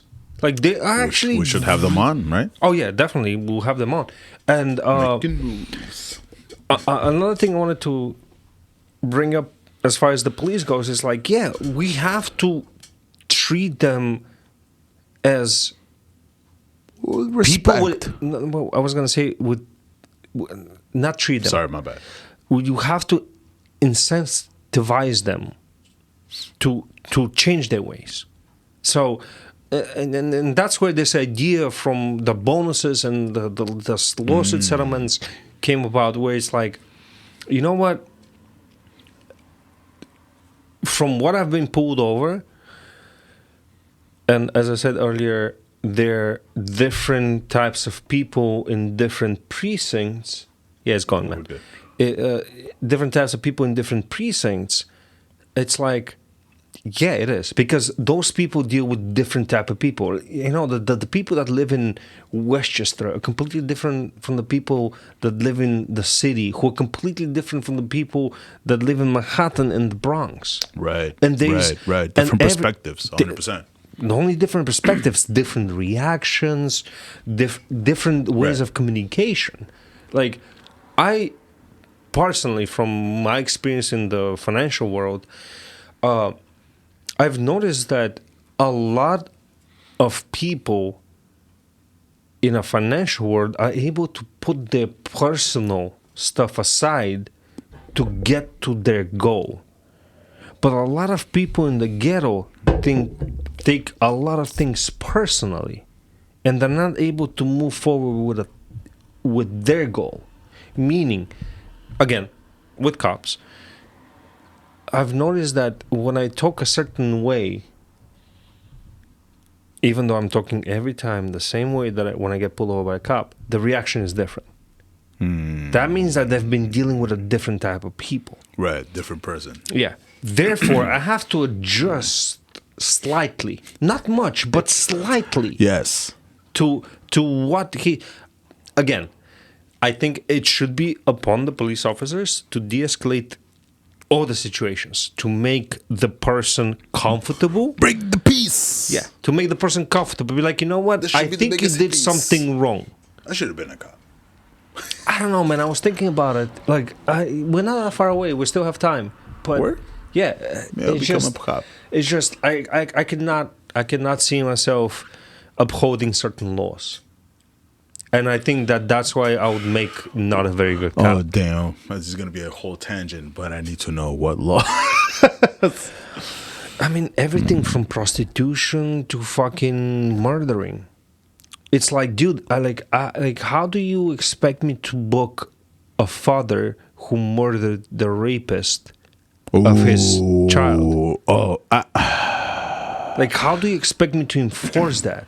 I think that takes a certain type of discipline. Yeah. No. Well, even if he was guilty. I feel like as a police officer, you don't have to deal with that. I feel like that comes to the courts. I agree with you that you're still booking the person. You're still taking them. You're still taking away their free. You're detaining them. The judge, the prosecutor, they don't deal with that shit. Well, as a police officer, I feel that if you see, when you arrive to the scenario and you see somebody shot somebody, I think. You're confusing the situation. It's like, okay, so when a patrolman, and like I have to, let's make the distinction between a patrolman, detective, and the other classes, right? Yeah. But so I'm talking patrolman specifically. Yeah, but like some patrolmen in certain states are used to serve warrants, to arrest people for outstanding warrants, like all that type of shit. Like, so going back to the example of arresting a father that just witnessed some horrific shit happen to their child. Mm-hmm. What do you mean? Like if you I'll be like, yo, you're not here. And I'll just let him go. But like, hold on. Right. So if you get the warrant, yeah. If I get that, I don't think I'm going to be able to execute it. And that's what I'm saying. Like, it takes a certain type of person with a certain type of discipline to execute those, and I don't think I'm going to be good at that. That's see, like. But in order for there to be actual growth or change that comes from the courts and the law, because I agree with you. There was a case, I think it was in 2017, where a father walked in on his son's babysitter, sexually abusing him. So he fucking beat him near close to death, called the cops because his son actually stopped them. And he wasn't charged or anything, but like those specific scenarios, hell yeah, don't fucking touch the father. That's a goddamn hero. Be it a father or mother, doesn't matter who fucking walked into that shit. That's horrific. Yeah, and like there's like certain yes, in that sense, I agree.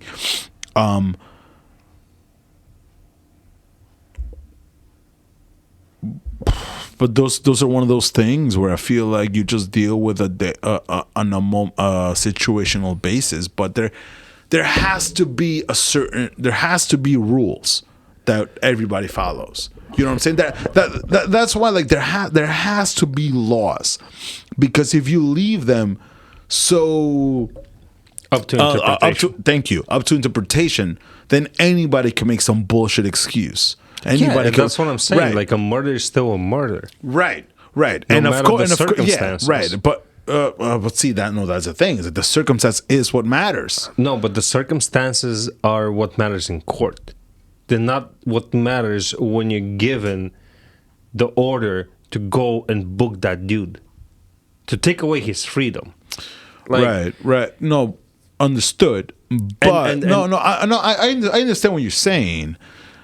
But then, but the change needs to come from. Well, we're not talking. I wasn't talking about change. What we were talking about is, would we be good police officers? And you asked me. That's fair.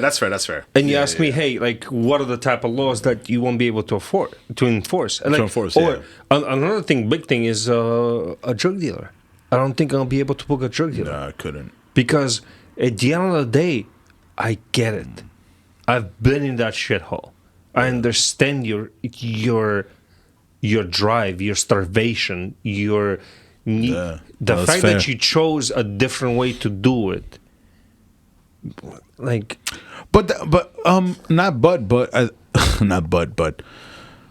I think that we are in a position, and that's the beauty about citizens, about just being people in the fucking land, that we can vote on these legislations.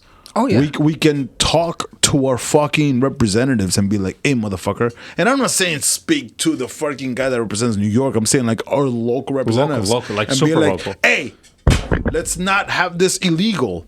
Yeah. Let's not make it illegal. Let's not make it legal to freaking arrest." And that's why local elections are so important, dude. You can vote in. Fuck it, we're gonna switch to audio right now. We're switching to audio. Woo! Oh, audio and art. Art. Yeah, you can definitely put some of your pictures, paintings, work. I'm gonna do my best, but you know. Fuck it. Just have fun. Like, it's working and having fun, and that's what we should aim to do all the time. Right. Work hard, have fun while working. Yeah. And fuck it. But yeah, man, like that's what I'm saying. Like, I'm not gonna be able to arrest a kid for selling weed, even though weed is kind of legal right now in New York. Right. Like, at the same time, I understand. Like, I don't know, man. I think that when I say we, I mean, what's up, yo? The citizens, it's like we really don't know how to govern ourselves. And I think that's one of the things that we should be taught in school and in high school, especially 10th, 11th, and 12th grade. Oh, we're switching cameras. Word. Switching cameras, bro. I don't want to waste that memory because I need that shit to drive. No, that should be fine. I think we have like 20 more minutes. We don't got much. I was even say 10 minutes. But yeah. So it's like, to me, it's like, I'm not gonna lie, I'm liking this angle. It's right? good. Like, it's different angles are really fucking good, man. Like, let them see us where we at right now. Because you're here in the beginning, you know what? Like, fuck it. We're gonna make this shit good. Yeah. We're gonna make it explode. And the cop shit is like, Yeah, man. Like I say I like too much. I just noticed, but I do not think that I'll be a very good cop. And very interestingly, most of the people I know that are cops right now are ghetto kids. Or what? Ghetto kids. What? Oh, People that's that grew up in good. the ghetto. I'd rather have ghetto kids being cops. Oh, I completely agree. 100%. Yeah. Like, What? and I actually do support of paying more for longer training. Yes.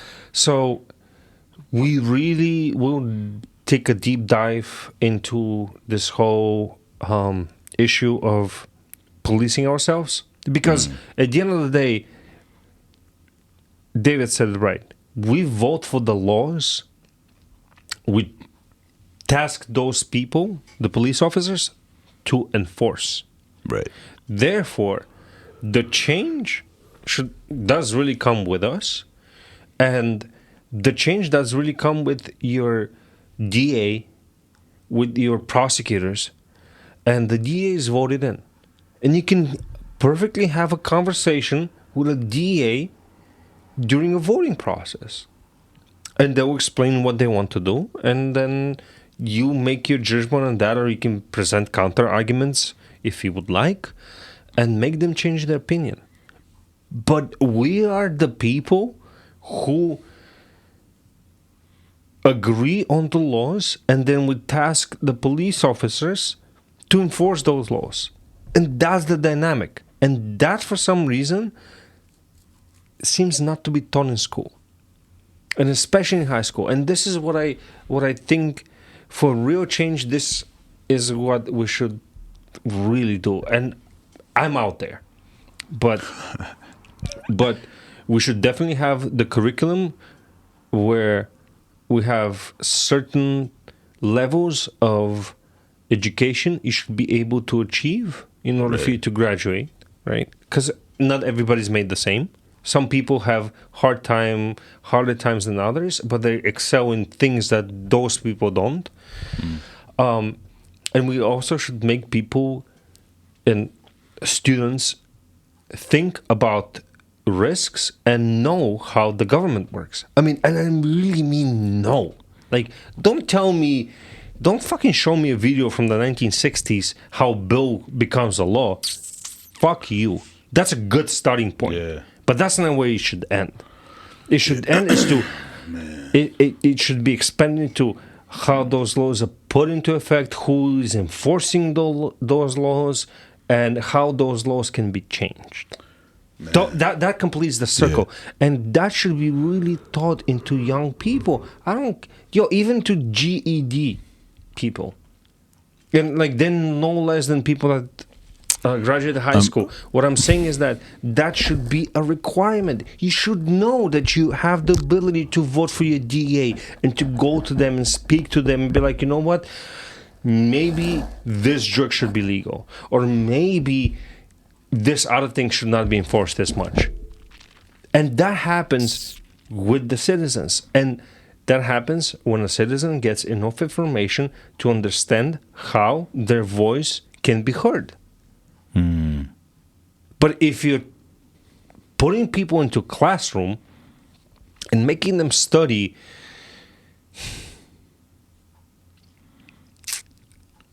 calculus, math, very few people use that in their real life.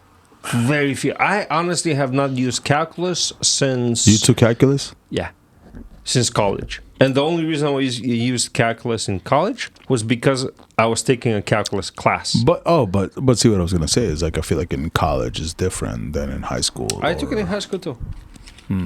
I took AP classes in high school for calculus. I failed. Mira, excuse me. I failed. I'm not gonna lie. I was lazy. I didn't do the work, and I failed miserably. Thank God I was able to fucking write fake excuse notes, and instead of an F, I got medically excused. I mean, my initial reaction is to agree in that we should revisit the whole education system. But I mean, what are the things that we would be substituting?